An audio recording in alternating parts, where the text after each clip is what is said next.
Kennedy, and I am with the State Education Resource Center and the Connecticut Parent Information and Resource Center. And it's definitely a pleasure to be here this evening. As I was mentioned earlier, it's about finding ourselves within the legislation, finding our voice within the legislation. And the other piece is about that we cannot do this alone. The law was put together with a collective effort to ensure that the agenda, our agenda, is met. So let's talk about that agenda for a second. What is our agenda? Our agenda is Connecticut's children and families to ensure their success. So that's our agenda. We have an achievement gap in Connecticut. Many of us are very aware of it. So we need to ensure that within a collective effort, we begin to chip away to eradicate that achievement gap. And we cannot do it alone. Danielle mentioned it earlier, and also our Associate Commissioner of Education as well. We cannot do this alone. So for the next part, you have received a lot of information, and one of the things that we have also learned is the flexibility. As we walk into the forums, we don't know what the arrangement is going to be, but as you look at your agenda, the next part is about a facilitated dialogue. In a facilitated dialogue, there is an exchange of ideas. It cannot happen one way. So in order to engage in this course of dialogue, we have to talk to each other, listen to each other's perspectives. There was a word that was used today a few times, and it was like it's ringing in my head because we were using it earlier as well. Consensus. Why do we have to get to consensus? It's not about my decision needs to be the decision. It's about our decision needs to be our decision. And we can only reach our decision when we put our perspective forward. We don't know what we don't know. Nobody in the room will know if we do not share our perspective. So we need to ensure that our voice is at the table. That's why this legislation is groundbreaking if we think about it. It is actually making a legislative effort to ensure the voices are at the table. Many times, the missing voices. Who was not at the table, and nobody questioned it. This legislation is saying you must have the voices at the table to represent the students that we are servicing. Our agenda. Our agenda. So, with that said, now my role is to facilitate the dialogue exchange that is going to take place. We have provided you with index cards. If you did not receive one, please raise your hand, and we have some colleagues that will be able to bring you some forward. The purpose of the index card is for you to jot down some notes, some thoughts that you currently have about the information that it was shared with you. I'm going to call this what's on your mind right now. Just jot it down in the index card. What's on your mind right now about the information that it was shared with you? What's on your mind right now? I'm going to give you 2 minutes cluster to jot down what's on your mind. 3 people right now. At least 3 people. You can do more, but at least 3 people. So try to cluster, get closer to at least 3 people. Person serves on the governance. 3 minutes to arrange yourself.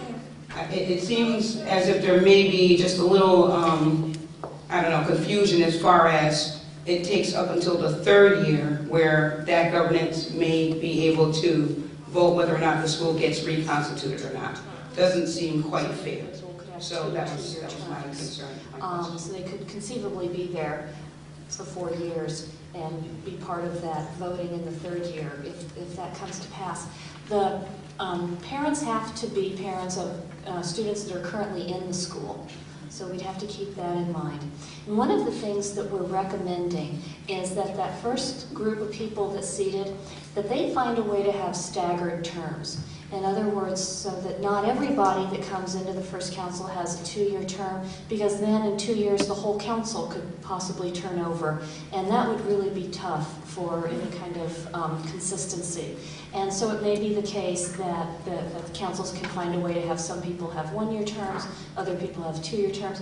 For instance, if it was a K-5 school and a 5th grade parent were elected to the council, well, obviously they would have a 1-year term. So ideally, a school would then be running elections annually for those open seats that are on the council. But it could be that in that 3rd year, there's some people who are sitting on the council that weren't there in the 1st year. That could happen. Right, no, that's fine, but it just seems a little more fair if there were a combination of if you have to serve for 2 years, and obviously you just answered it, so. My name's Joseph Eastrom. I'm from Teach Our Children. Well, she pretty much, I won't say stole, but, you know, I have my question. She bad. I have my question now. I have my, pretty much, you know, the first part of that question was answered. My thing is how deep or how much involvement does the council, the parents on the council have within the schools? Like, I mean, do we have a right to say in just about everything? As we were talking earlier, there's a number of areas where school governance councils provide advice and leadership to the school, everything from budget to looking at student data to recommending improvements that can go into the school improvement plan. And so it really is the big picture of everything that's going on at that school that the School Governance Council will be in a position to provide advice on. And so I think by design, they're very deeply involved in the fabric of the school. And then I think their responsibilities will be to communicate with other people and to get input from the people that they're representing to make good decisions and to really have productive conversations as a council. So the design is in place. There's variety on that list, from elementary schools to high schools. And so the council would represent the entire school. So they'd be looking over performance at all grade levels. Okay, is it going to apply to all towns, or is it just certain towns and certain cities in Connecticut? Well, right now, the way the law is written, it only applies to certain schools and certain cities. There's a total of 198 schools that met the criteria laid out in the law that have to have school governance. 3 of the schools that are required to have the student government, the councils implemented by January 2011 in Bridgeport have already been reconstituted. And I'm referring to the slide where it says a council cannot vote to reconstitute a school if it was already reconstituted for another purpose. So what are their options if the 3 years, in that 3-year window, and they've already been reconstituted? Have already been reconstituted because they're participating in a federal grant that requires them to create a new model in their school, and using those models that are in the other slide, the models that are approved by the federal government. So those 14 schools on the January list cannot be reconstituted again because they're currently being reconstituted right now. So those first councils in those schools, their service will be slightly different. They won't have that option in 3 years to make that recommendation. But those are the only schools that fall into that category. So in other words, the schools that are on the November list, those councils in 3 years would have the option to recommend reconstitution. You know what, I'm sorry. We understand that, but we don't understand what that means, really. Like, if they don't have the option to recommend reconstitution, what really happens to those schools at the end of the 3 years? Are there other options, and who controls them? Well, in the law, the School Governance Council has all of the responsibilities that are laid out to provide advice in all those different ways and to work with the school administration on improvement. The only difference is that in those 14 schools that are on the January list, they're already participating in reconstitution as it's defined in the law. They're taking one of those federal models that's on one of my slides There's turnaround schools, there's restart models. So those 14 schools are already implementing one of those models on that list. And so then there's language in the law that says if they're already being reconstituted, that they can't be reconstituted again. So that applies to those schools, just those 14. Thank you. Thank you. If I could just pause for a second and just stay right there. Thank you. My name is Gary. I mean, the SPMT require us to change the name from SPMT to School Governance Council, or if we have what we call team leadership councils in our school, does the law require us to change? The law talks about the functions that the councils have to serve, and that the schools have to have school governance councils. I think in our role of the State Department of Education, as we're looking at what the schools are doing, if they've determined that there's another title for that group that works better in that school, I think we would definitely try to work with that. So as we were saying earlier, as Dr. Brown was saying, the name of the group is secondary to the function of the group. Thank you. Thank you. I don't have a lot of. My name is Karina McDonald, and the fact that SPMTs work well for parents. The schools tend to have more control and when they're going to have those meetings and that sort of thing. And then also, too, parents not necessarily being trained very well how to advocate for themselves.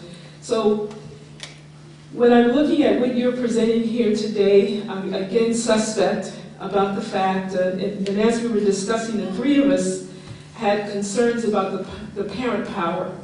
And just recently seeing some of the stuff that have happened here in New Haven when parents were vocal, how they really got shot down and, that kind of stuff. It's like, we want to change, but we really don't want to hear your voice. So our question is, what would be the consequences if the schools or do not make real efforts to provide adequate support for the teams to be successful? One is that the State Department of Education would be recording that and reporting that. As the law is written, there aren't consequences in the law. And this law also didn't come with funding attached to it. So there's no dollars that we can hold back. And there's no quote, consequence that the State Department of Education is then going to be bringing to the school. I think morally we would want to work with that school and find out what's going on and see if there's other resources that could help the school to move in the direction they need to be in compliance with the law. So you would push the issue, or at least asking the question, try to get to the bottom of it? Is that what you're saying? Mm-hmm. I mean, if you don't have any funding to do it, I don't see how that could happen. It's like, but anyway, I just want to put that out there. I mean, because I think that parents really need to be in their children's lives, but I don't think that we provide that real opportunity for that to happen. So I'm not a pessimist, I'm an optimist, but I'm real listening in terms of how we allow things to happen. So I understand that the name might not be particularly important, but in terms of the functions of the group, if there are things that are working particularly well for our SPMTs, or if the law permits they would like the principal to be an equal member of the team, are they permitted to do that? That's part one of my question. And the second part, I think you just touched on, but that's whether there's any funding to support the election process, the training of members of the school governance council. That the district might have, such as Title I or other parent involvement kinds of monies. So it could be, and I know in this climate it's hard to say that there's extra money floating around, but they could be permissible activities under other sources. But and again, we don't have any funding at the State Department of Education either. So what we are doing is trying to be helpful with the training piece and working with some of our partner agencies like CABE, the Association of Boards of Education, and some others to try to cobble together a few resources, especially for those first 14 schools that have councils, hoping to help them launch and be successful. And so that's a work in progress right now. And then the first question around the function of the teams and the issue of voting. I think the law talks about who's a voting member and who's a non-voting member. It doesn't go in to say that votes must be taken, and it doesn't say consensus is prohibited. So I would take that to mean, and what we know from good practice, is that if there's opportunity for groups to work together in a productive way, and consensus can build a better relationship among that group, then that would certainly be a desirable way to function. And I don't think the law nor the State Department of Education is going to micromanage the way things function. So I think that the voting is set out there as a tool, as an option for the councils. I think if councils were able to do their work and arrive at consensus and have productive meetings, then I don't see any reason why they couldn't continue to use that process. So we were actually talking about that earlier in the state advisory meeting today, that in some cases, and I know the work that Hartford's doing on this very same issue, one of their mantras with their school governance councils is to try to avoid voting, because no matter how it turns out, there's going to be winners and losers. And as Faye was saying, that may not be good for long-term prospects of working together. So I think a lot of the tools that are available in the COMA process are really useful to keep in place. Thank you. Sorry, one more follow-up from Marion, please. There's nothing. So what we have to look at is the election. Was an election held in order to constitute? Your obligations are to report back to the legislature about what's happened at the local level, and also share with folks some about the mentoring that's taking place in Hartford of the school governance councils. And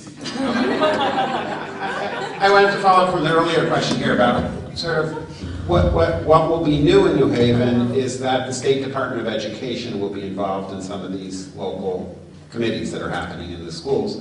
And you talked about that, but I think you have an obligation to report back to the legislature on performance of local school districts. And I think people might like to hear about how that might play out.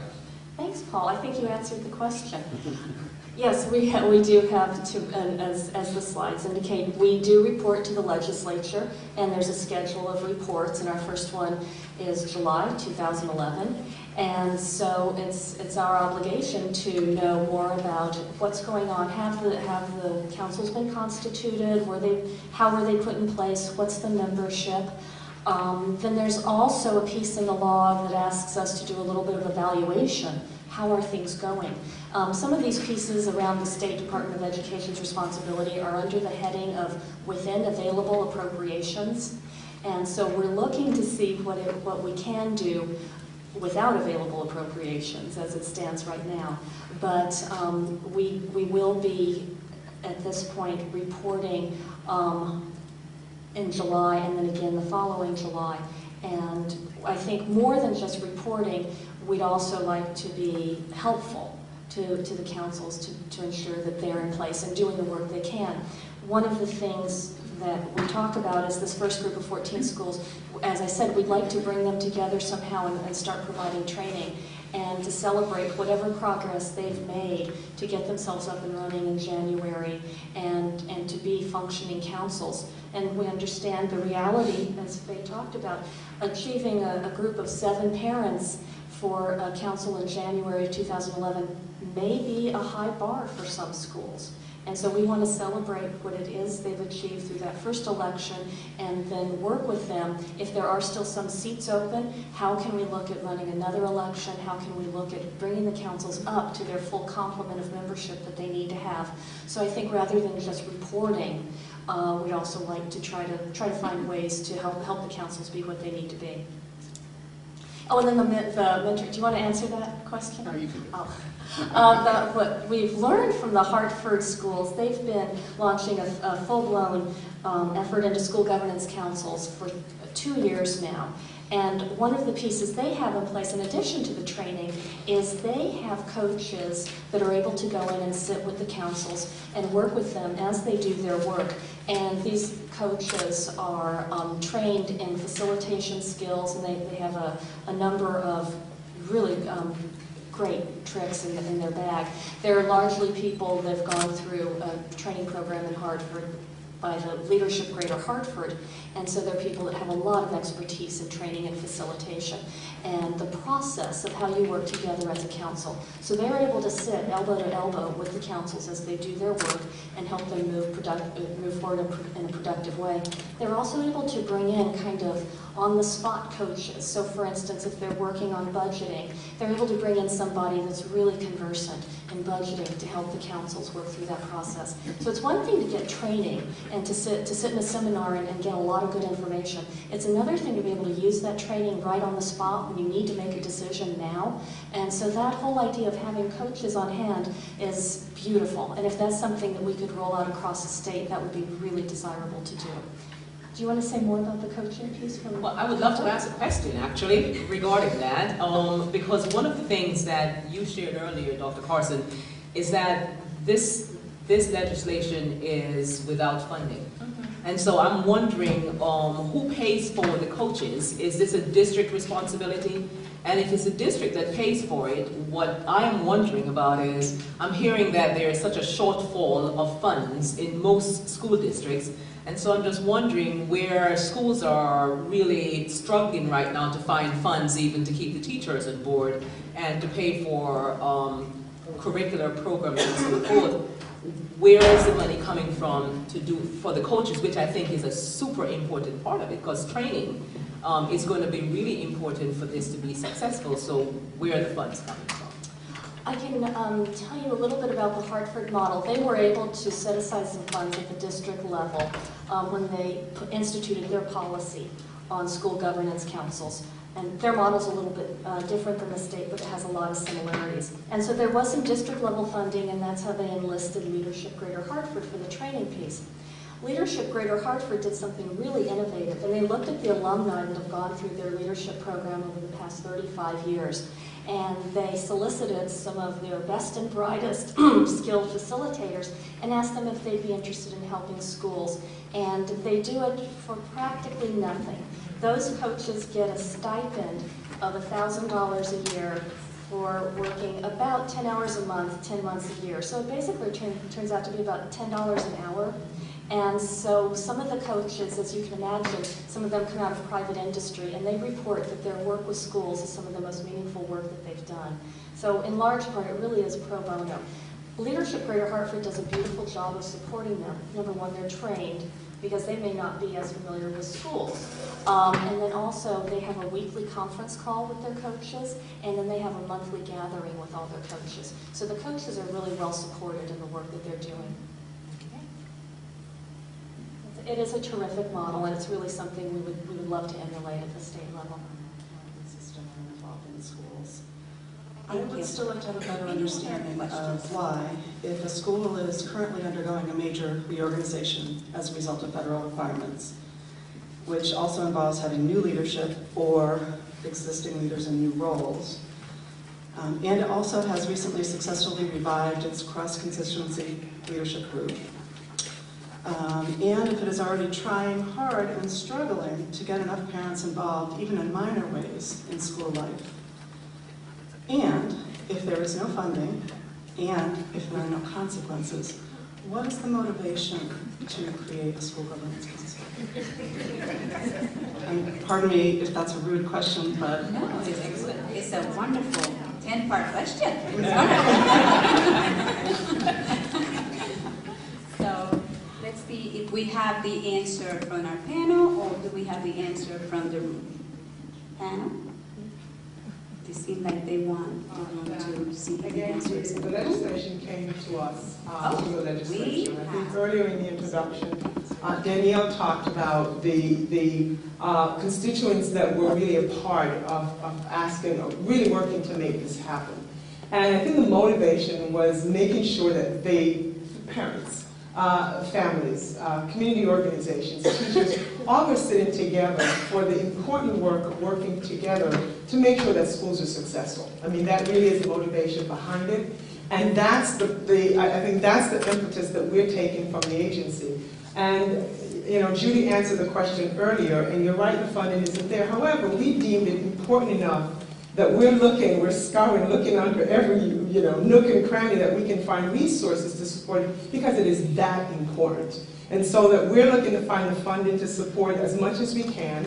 And we're trying to encourage districts to look at what they can do to help to support it. And the advisory committee that we have represented a wealth of parent organizations, educational organizations, really working together to say, how can we do this? Even though the State Department may not have ready resources, how can we partner to get the job done? So it really is important. We believe it's unprecedented. Now, I'm sure we have legislators who may listen and may go back and try to tweak or find ways to see if there's funding to support it, but that's not deterring what we think is still a great opportunity for folks to come together around our kids' success. And that truly is the motivation, I believe, behind the legislation and why we continue to work as hard as we can. I know it's said many times about not having the funding, but we're not using that as an excuse to not go forward so this can be successful. We only have one outcome to look for. It's our kids being successful. And it's with that we're all working together. The department will not shirk its responsibilities. Although there may not be teeth written directly in the law, believe me, we don't intend to sit back and not hold folks accountable for making sure this gets done. That's our commitment because our kids deserve it. World right now, because of certain things that they've been asked to do very specifically in the last 6 months and 6 months going forward, I still wonder how fair it is. I agree with the motivation. I think we would all agree that we want what's best for our children. But I was asking in part, what's the motivation for the school when it's already spread so thinly, trying to implement reform? This is not a school that's sitting back and not doing anything. It's a school that's already desperately trying to implement reform, dropping this one more thing on it, which is pretty substantial. We have two different types of training happens, right? So you need training in the School Governance Council, which I'm looking into. I understood the question.